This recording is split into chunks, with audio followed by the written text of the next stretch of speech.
We all wish to love and be loved, because caring and to be cared for is deeply hardwired into the human psyche.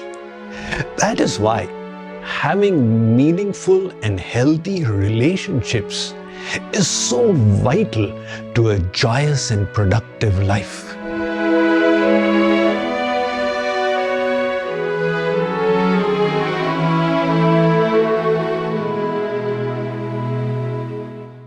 In gardening is the concept of companion planting. This is when you plant a certain set of plants together that mutually thrive. For example, corn, pole beans, and squash are called the three sisters. When planted in proximity, the corn stalks, they support the pole beans. And the pole beans in turn draw nitrogen from the atmosphere and make the soil more fertile, while the squash keeps away the weeds, provides shade, and thereby retains the moisture in the soil. Likewise, if we can have healthful relationships, it enables us all to mutually thrive. So what disrupts our relationships? The biggest evil is expectations. He should have done that. She should not have done that. Expectations invariably lead to frustrations. That is why it is said that expectations are premeditated disappointments. So look at the kind of things we start expecting. The first is expecting people to be perfect. While we know that to err is human, and yet we often fall into this trap, particularly in parent-children relationships. My child should have gotten better grades. My daughter should have gotten into an 8-year college. And the same thing happens among spouses. My husband should have known better. My wife should have done that. So, we need to let go of our expectation of perfection from others. As somebody said, be lenient when it comes to judging others, and be strict when it comes to judging yourself. While we are the reverse. When we make mistakes, we rationalize. It was for this reason. Next time I'll do better. And for the others, we are harsh judges. Why did she not behave in this manner? So the second kind of expectations are about people's actions. Now we know that everybody has different likes and dislikes. One prefers to sit reading a good book, while the second chooses to go for movies. The third likes to spend time with friends, and the fourth wishes to get busy in work. It's not that one is right and the other is wrong. It's just that people are different, and we may as well learn to accept them as they are.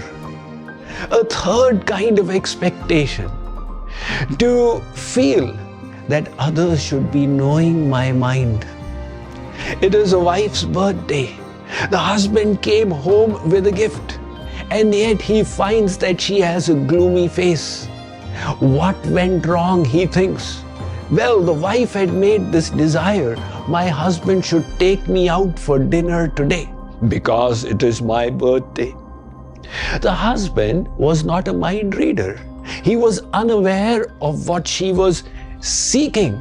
From his side, he showered his affection, and yet the wife was disappointed because she expected him to know her wishes.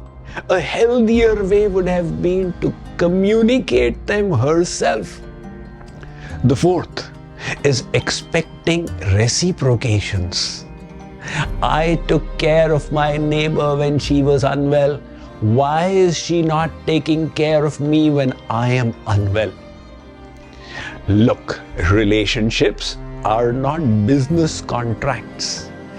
Giving and taking will never be equal because the situations change. You had to spend so much time in her sickness, and she needs to spend even more time in your sickness, which is not available to her. So the root of all these kinds of expectations is selfishness. This letter I, standing for our ego, which results in all our demands and all our selfish desires. The scriptures say, Sur Nar Muni Sabki Yah Riti Swarth Lagi Karahi Sab Priti. In every relationship that anyone enters, the perspective is, what will I get out of it? This selfishness is what undermines the harmony. The Greeks, they described 3 kinds of love. The first is eros. This is the sensual kind of love as between husband and wife, where the goal is sensuary gratification. A higher kind of love is philios. This is a long-standing affection as between friends and relatives. It is imbued with mutual self-respect, loyalty, and adjustment. And the third kind of love is agape love. That is the kind which God has for us souls, His little children. It is selfless, undemanding, and freely giving. Let's read about this from The Art and Science of Happiness. Let go of should and shouldn't. When we harbor unrealistic demands of should, must, and ought to, it strains relationships. To promote harmony, reduce should and become more empathetic. He should have known better. She should have returned my call. She is being callous and insincere. The doctor should have spent more time on my diagnosis. My son should not throw tantrums because he did not get the gift he wanted. Factually, the source of our should statements boils down to a sense of entitlement. These are all examples of expressing righteousness. There is no universal law that states our every desire will be fulfilled. As you can see, harboring entitlement leads to disappointments. So re-examine your should statements. When you say, my husband should get back home in time so he spends more time with me, think about it again and tell yourself, my husband is working so hard to fulfill the demands of his boss just so that he can ensure a comfortable living for his family, which is us. When you catch yourself thinking, my child should have come home with better grades, rethink. He's got his limitations and he's got his own set of talents and abilities. He is trying hard. I need to encourage him and facilitate his journey to higher levels. When we start changing our should statements, which are coming from a sense of entitlement, to more empathetic understanding of how others are feeling and where they are, we set the ground for long-lasting, harmonious and joyful relationships. But there is more to understand in making our relationships more blissful, and we shall do so in the next episode of this series.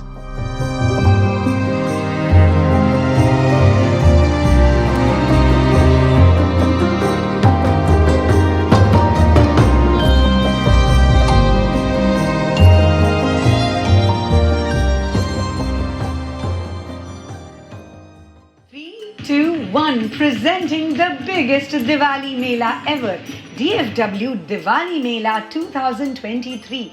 Fireworks, Ram Leela, Sitaram procession, laser show, Rangoli exhibits, kids rides, yummy food booth, eye-popping Desi Bazaar and the hottest concert of the year, the Makedar DFW Diwali Mela, 4th November at Cotton Bowl Stadium. Grab your tickets today. Email rktdfwdivalimela@gmail.com.